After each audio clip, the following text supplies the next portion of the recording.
You're listening to What is Black podcast, where we have conversations about issues important to raising healthy and thriving Black children and adolescents. I'm your host, Dr. Jacqueline Duget, a board-certified pediatrician and mom. So let's get started. Welcome to another episode of What is Black podcast. My guest today is Dr. Aronica Cotton, a board-certified adult, child, and adolescent psychiatrist and an assistant professor in the Psychiatry Department at the University of Maryland Medical School. I recorded my interview with Dr. Cotton in June during National Minority Mental Health Month. This episode was important for me to discuss the topic of mental health in children and to provide parents resources to help their children.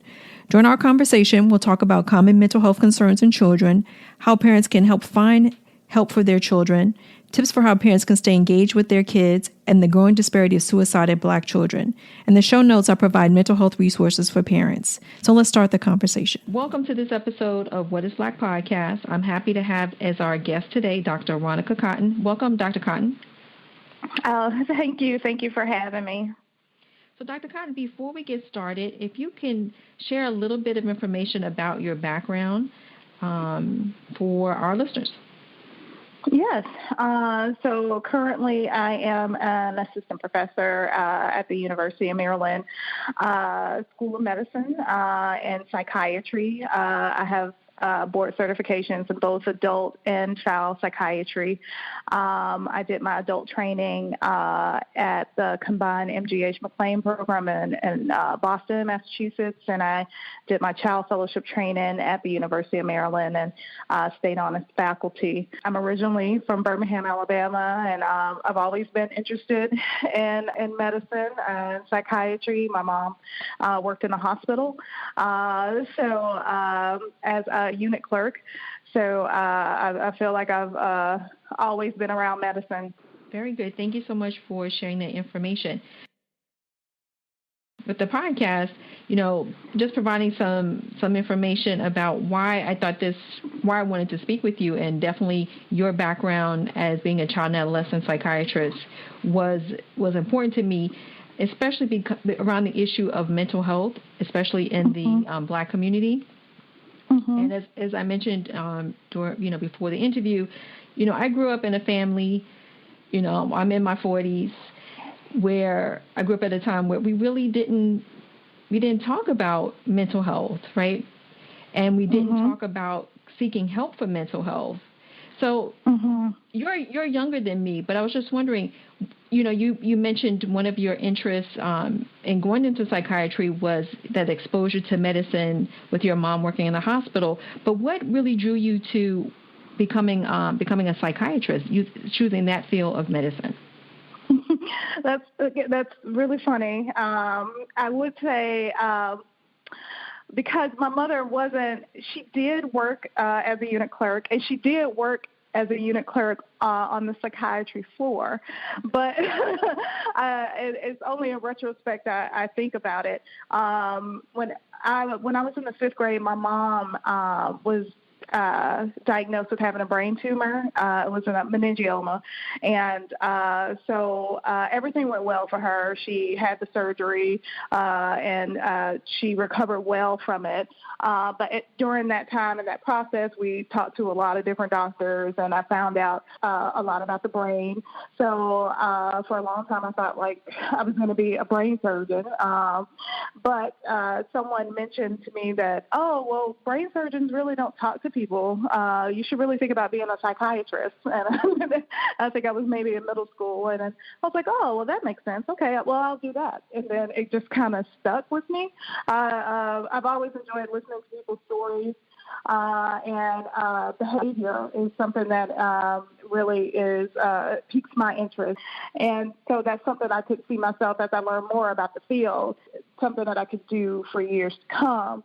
That being said, I also grew up in a very similar family where things happen and we don't necessarily talk about those things, or we, you pray about it, or, you go to the church, or maybe talk to your pastor about it, but actual talking to a therapist or talking to a psychiatrist or even thinking about medication, what you say was something that we openly discussed. I feel currently, though, that is shifting a lot, especially with my generation. People talk more freely about going to see a therapist, and there are a lot of low-cost options that people can engage in to kind of talk about these issues of mental health and how certain things that have happened to them are affecting them today.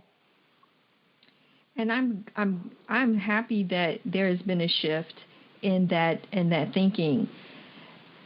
Mm-hmm. So just want to go back a little bit to I'm also happy that your mom's outcome went, your mom did well, and that mm-hmm. that experience also provided you that opportunity to learn more about psychiatry.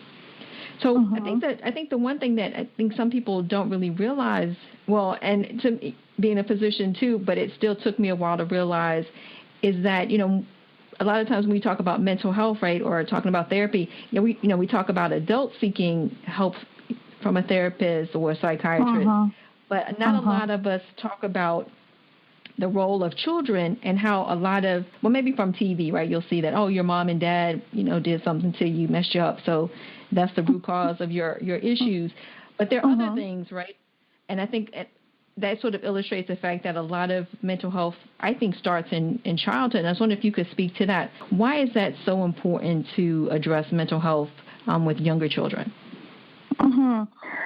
Because you're right. In addition to those things like your parents, whatever may have happened to them, I learned during my adult training, I just wish I'm listening to my patients, and I'm wishing I had the opportunity to just go back in time and kind of address these issues before they kind of spun out of control, specifically when you think about something that's traumatic and that trauma happens in childhood. What happens is if we don't have the right narrative about the situation, we may be attributing thoughts about it that are incorrect, and that contributes to your feelings. So essentially say something like, your house burned down, for instance, and you may think, you caused that to happen, when in actuality it could have been, out of your control. But because you think that happened, and then maybe something, was lost, and then you go around, and you grow up as an adult with this, sadness inside of you on a false premise.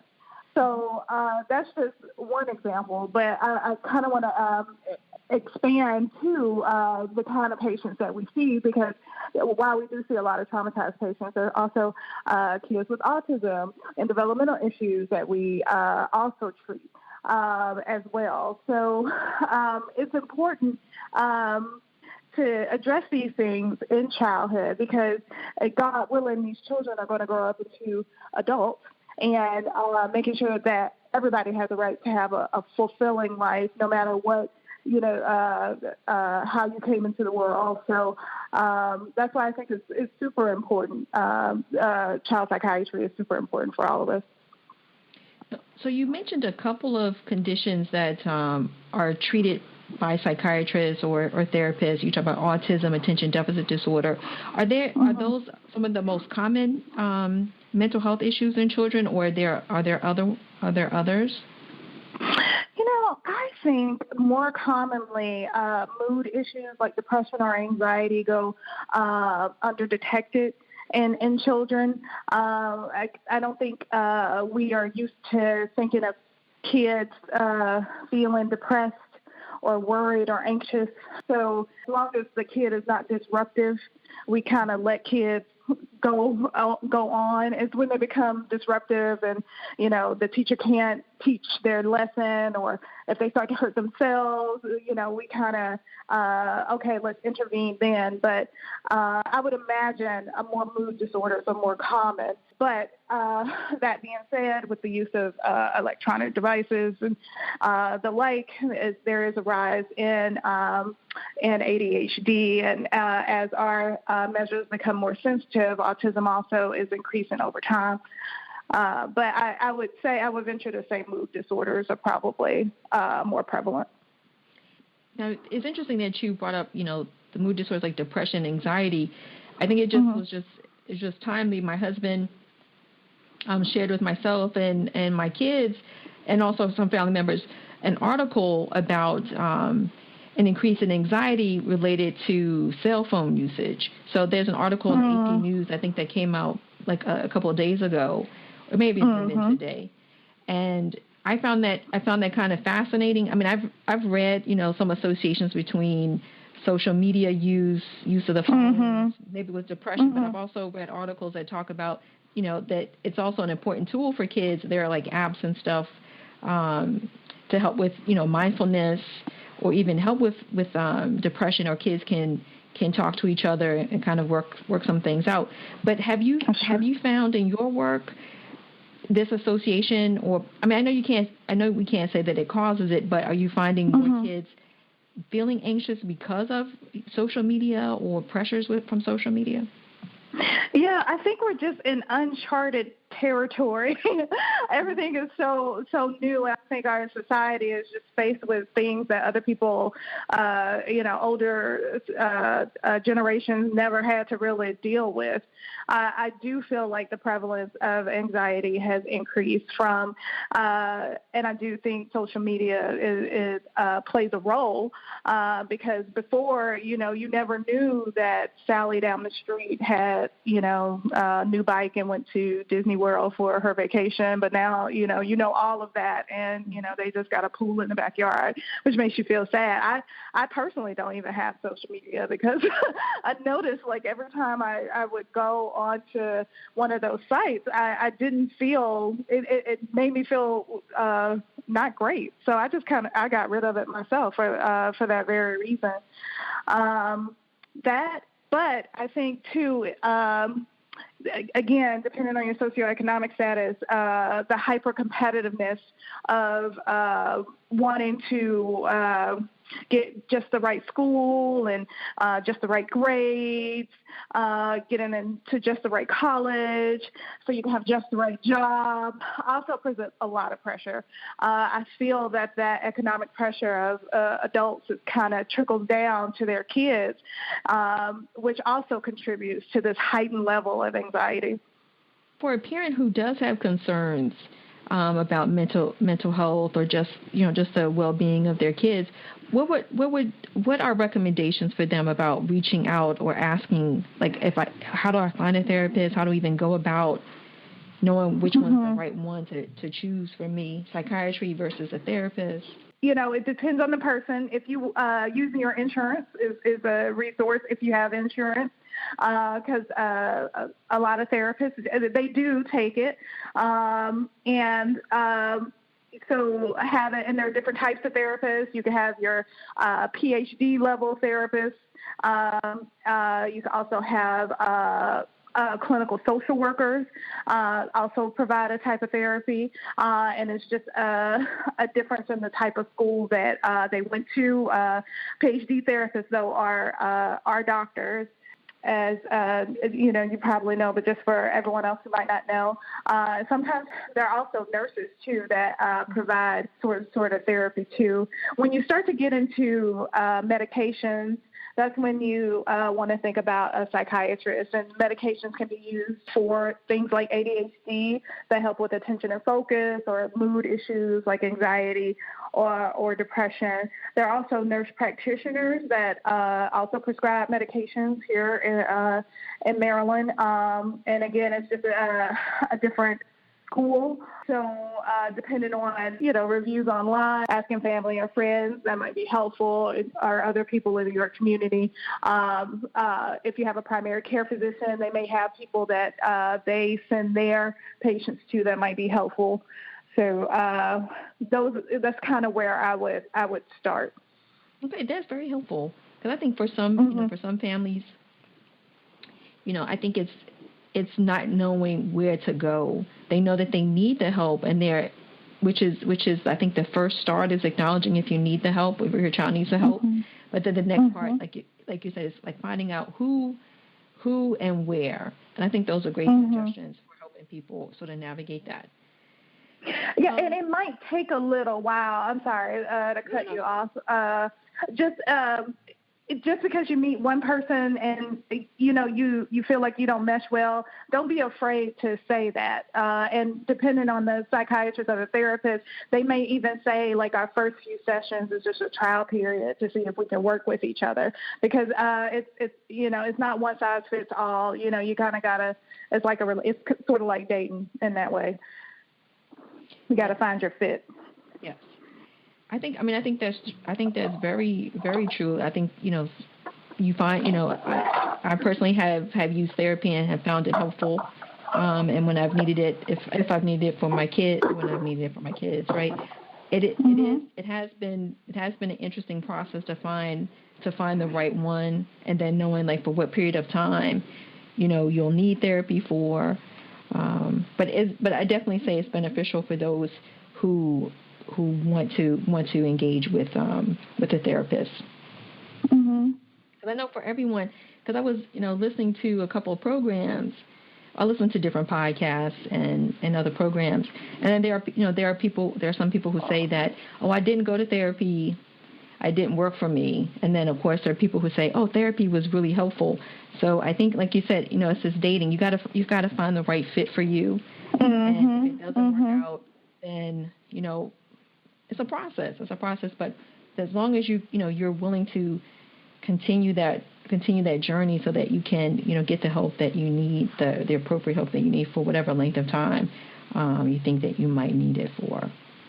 Mm-hmm. So and to keep an open mind. I'm sorry.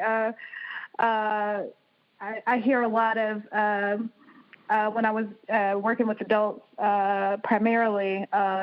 People would say, African Americans would come in and they're like, I only want to see an African American woman, and so there's only so many African American women therapists. I think in this area, in the DMV area, is embarrassment of riches, because there's so many Black professionals here. But if you are in other parts of the country, you might not have that luxury. And so I would say to kind of keep an open mind, again, sort of like dating. You never know who you might get along with. So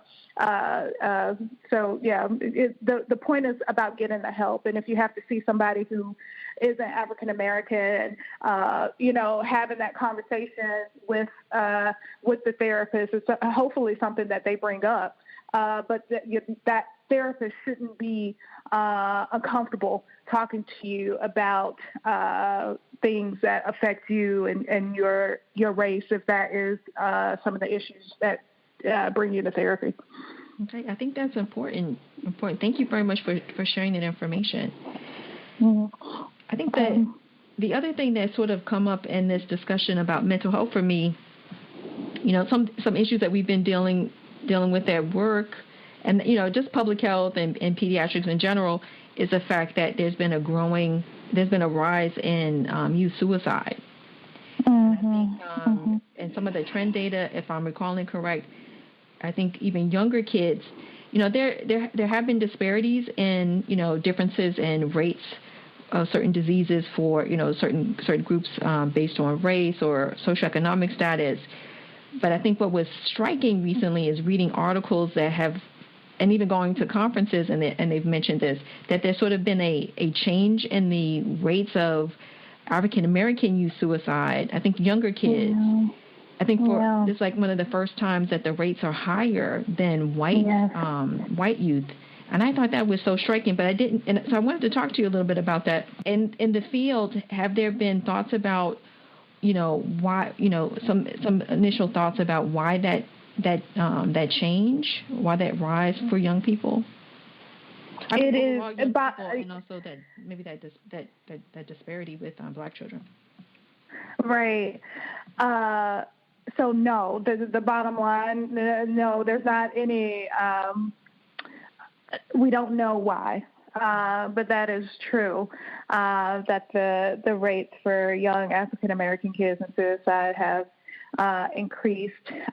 Some have speculated it is because of social media. I wonder about development.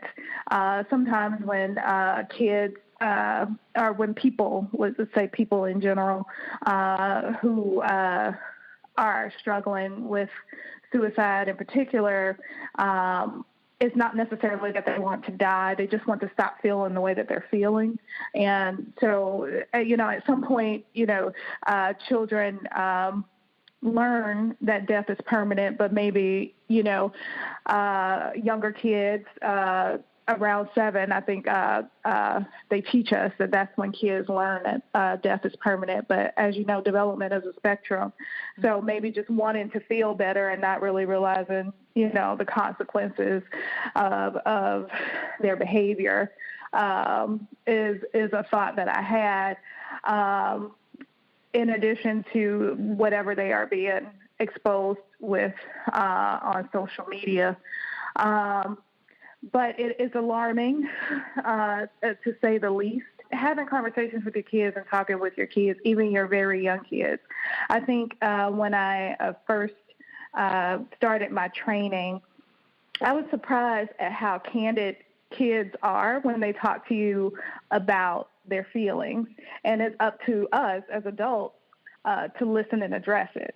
And it's pretty challenging to do with all the demands that we have placed upon us, especially, say you're a single parent and you're working 2 jobs and you have more than 1 kid. It may be hard to be able to listen and with your undivided attention to your child, especially if you are,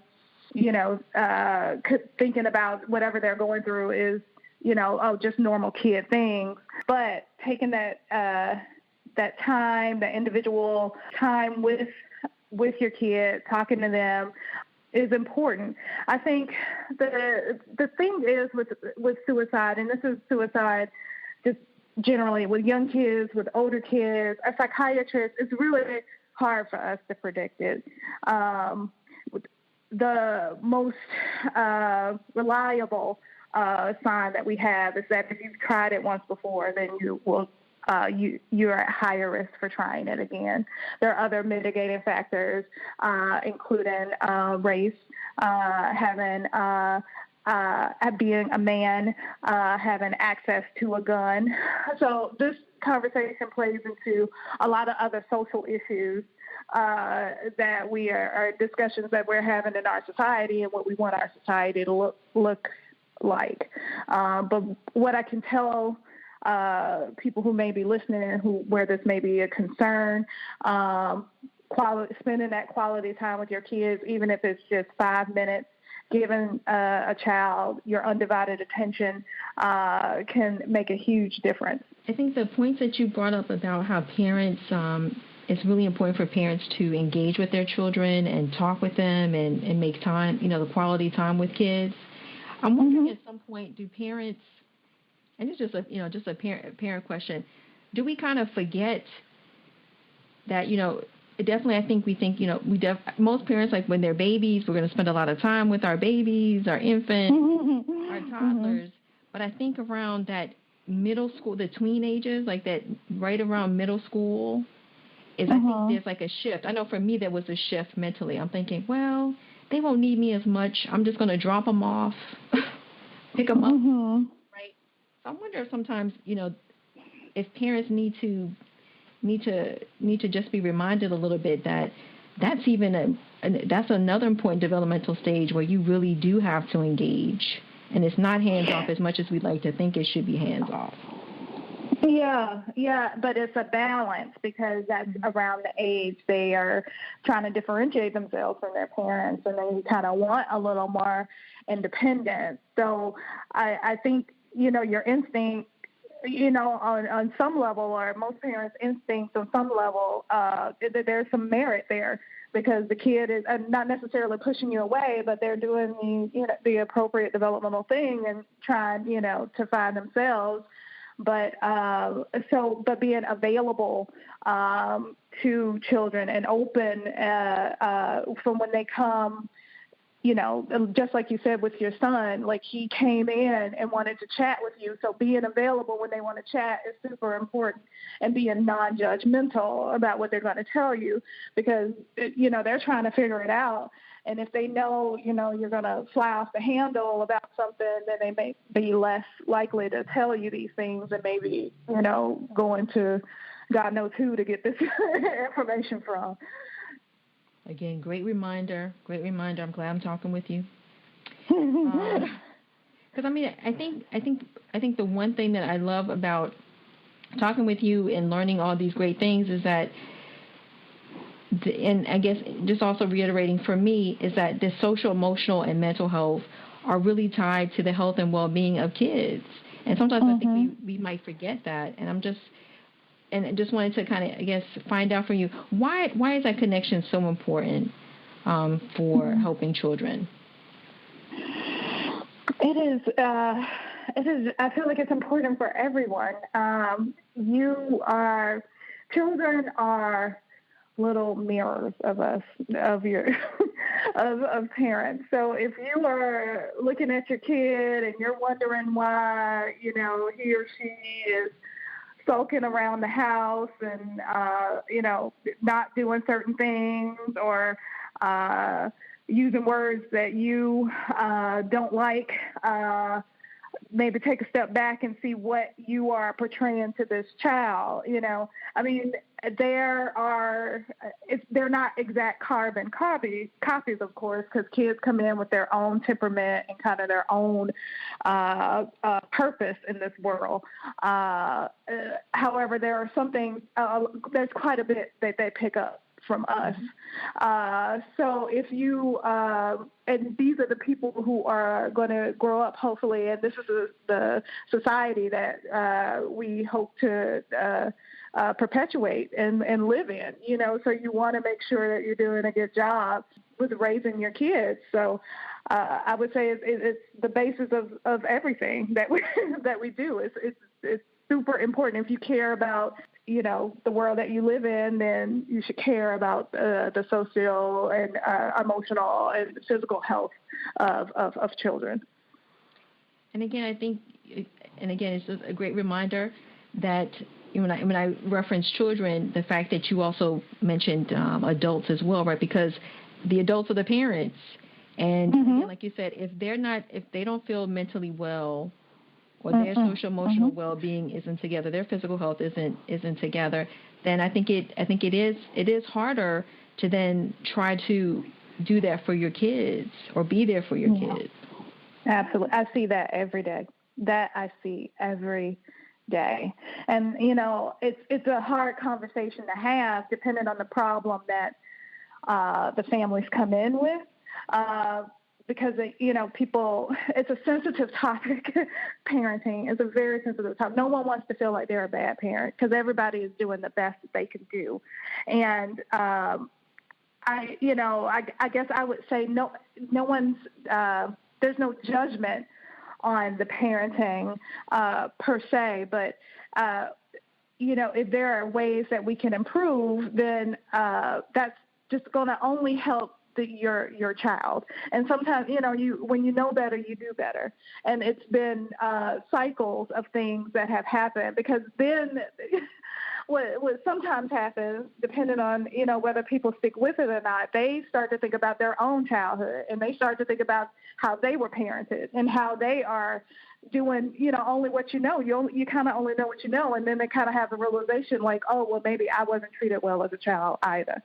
So you're kind of healing a lot of stuff and trying to address those emotional issues with the child, because the child comes in and they're kind of like, their factory settings. They don't really know much. They know what we teach them. So, maybe, that hopefully, ideally, that the process when you are going through therapy and family therapy causes the entire family to kind of take a step back, kind of look at things and see if there are any issues that need to be addressed, even in the parents. Again, in a non-judgmental way. Which hopefully parents will definitely appreciate, because especially when if they're already looking for help, to know that the person that they're going to seek help from will be non-judgmental. I think hopefully makes it easier to establish that relationship and to get the help that they'll and support that they'll need as a family. And more people talking about it, like you and your podcast, it destigmatizes it. Everybody has stuff, Oh, I love that stuff. Yeah. Won't go into all the stuff, but I can. Right. There's a lot of stuff. Yeah. Now, we touched a little bit about the link. I guess there is a link between mental health and physical health, and like the areas that I kind of wanted to touch on regarding that and to get your thoughts were sleep and diet. Mm-hmm. What we eat. How important are those to maintaining or even improving mental health? Super, super, super important. I talk about sleep a lot with my patients because it is hard. For instance, as kids with ADHD, if they already have issues with attention and focus and hyperactivity, and then you add being tired on top of that, there's no way that this kid is going to be able to function in school and during the day. So sleep is something that I tackle. And if the sleep schedule is completely reversed, then I won't even, there's some instances where I wouldn't consider medication until the sleep's better, because the kid just may be tired, and that's why they're not focusing. So let's get this kid 8 hours of sleep, and that's where we talk a lot about the electronic use and the video games and all that. And going right into your diet, if the kid has issues with their weight, they're not eating fresh fruits and vegetables, and they are packing on, they have an extra 20 pounds, and, they be asthmatic, which I've seen in kids. So that also interrupts with sleep. So making sure I've seen, kids even be, overweight even on the stimulant, even though it decreases their appetite, because what they're eating when they do eat is a lot of processed foods. So we talk a lot about the My Plate diagram on myplate.gov, how half of your plate should be fruits and vegetables. But again, having access to that varies quite significantly depending on where you live. But making sure at school lunch, they're supposed to be offering these options, and making sure, these kids are incentivized and making healthy choices is something that I think we as adults can do a lot better. So it really sounds to me that when you go to a therapist, it's not just a therapy session, right? That you're meeting the needs of the family, of the child.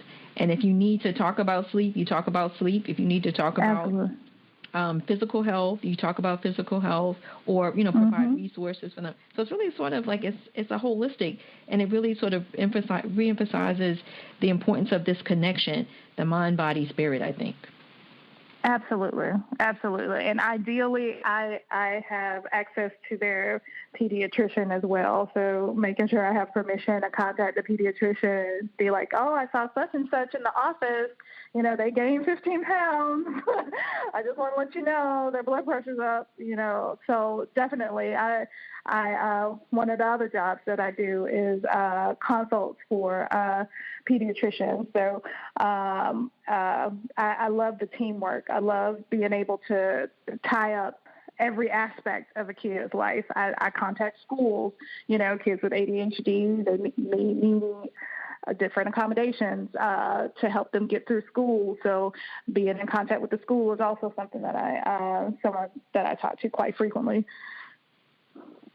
Right. So this has been a great conversation. I'm hoping parents who are listening, or even grandparents, guardians that are listening, are definitely have a little bit more resources for issues that concerns that they have about their kids and even themselves. And this has been a great conversation. Thank you, Dr. Cotton. Oh, thank you for having me. I really appreciate it. Thank you for listening to this episode of What is Black Podcast, and I'd like to thank our guest again, Dr. Aronica Cotton, for joining us to talk about this important issue of mental health. If you or a loved one are in crisis, please call the National Suicide Prevention Lifeline at 1-800-273-TALK. That's 1-800-273-8255. Or you can contact the crisis text line by texting the word TALK, T-A-L-K, to 741-741. Until next time.